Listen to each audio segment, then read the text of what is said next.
Russ Reid was a member of a Western Canadian Championship team at the age of 15 when pitching for the Brandon Colt All-Stars. Russ, that Western victory in 1962 advanced your team to meet teams from Wisconsin and Illinois in what could be called international playoffs. And that has to be a special memory for you, I would think. That was a very special memory because it got me started, I guess, in my love of travel, and we got to go to Rockford, Illinois, and we got to see a White Sox game as well when they played the Yankees. So it was a great time. And now, how did that come about, Russ? What created this playoff with those teams down there? First, we went out west to Alberta, and it was actually into High River, where Joe Clark comes from.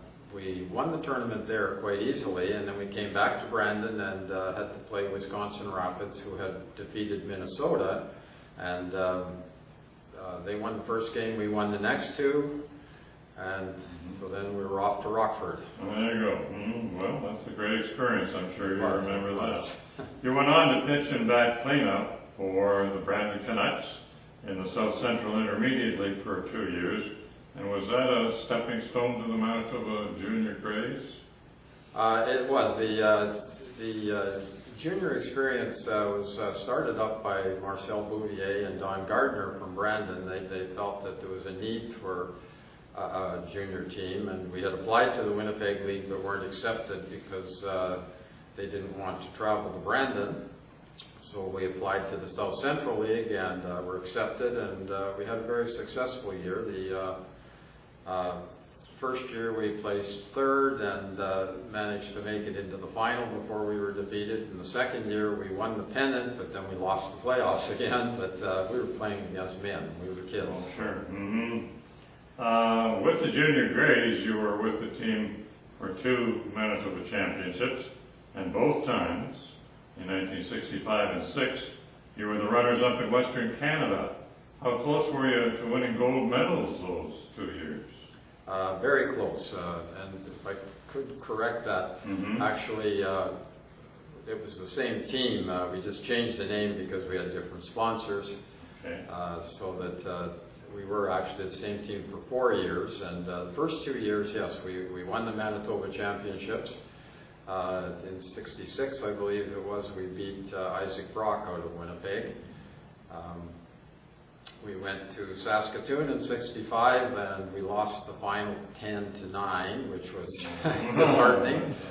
Gave us a silver, and then the next year in '66, it was held in Brandon, and again we lost the final.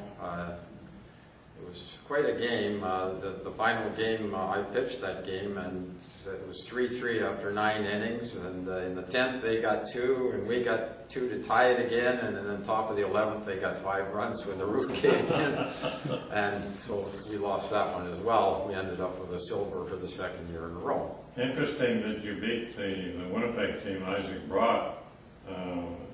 I suppose one of the better teams that had been developed in the city. Maybe that's another reason why they didn't want you into the league, because you were able to handle those guys. Well, could be. The Western Manitoba had some pretty good ball in those days. Sure.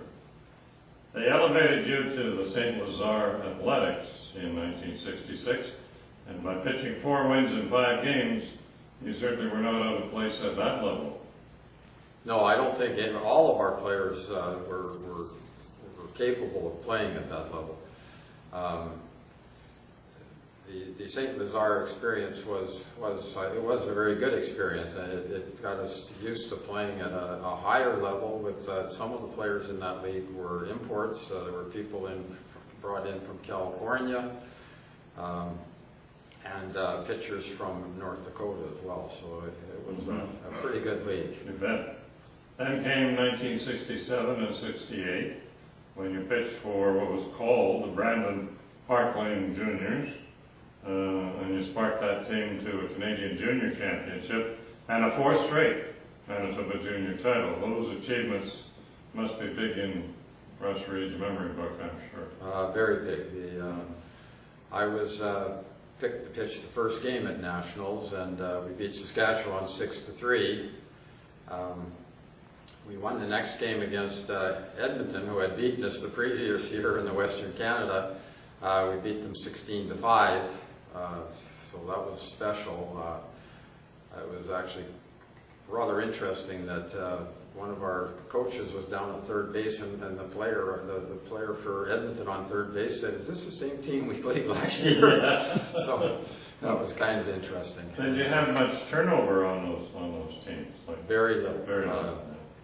We had a nucleus of 9 players, and of course we had to pick up a couple of pitchers each time because you're playing in a 4-game tournament. So we had in fact all the pitchers that were on those 4 teams are in the Hall of Fame. Russ, it's often been asked, what's the difference between rules, regulations, caliber of ball in Manitoba as opposed to the rest of Western Canada? What was it like at that time, in your opinion? I don't have much experience to tell on that, just the fact that when we played, we were definitely competitive, and as I say, we're in the same ballpark. Yes, no difference in that respect. You bet. How about 1969? You were with the Riverside Canucks in winning the Western Canadian Championship. Would that also be a special highlight for you? It was. I was actually with Riverside in '68 as well. I switched from St. Lazare over to Riverside mainly because all my friends were switching to different teams, getting closer to Brandon. St. Lazare is an hour and a half from Brandon, so it was quite a drive. So we switched to Riverside, and I actually had my best senior year playing there, as I won 4 games and lost 1, and I batted .400. I didn't have enough at bats to win the batting title. I had 50 at bats, and you needed 65. So a pretty nice performance all in all. Well, so after your playing days ended, did you become a baseball fan? Yes, I've always been a baseball fan, and I like the statistics and everything. I like watching the teams.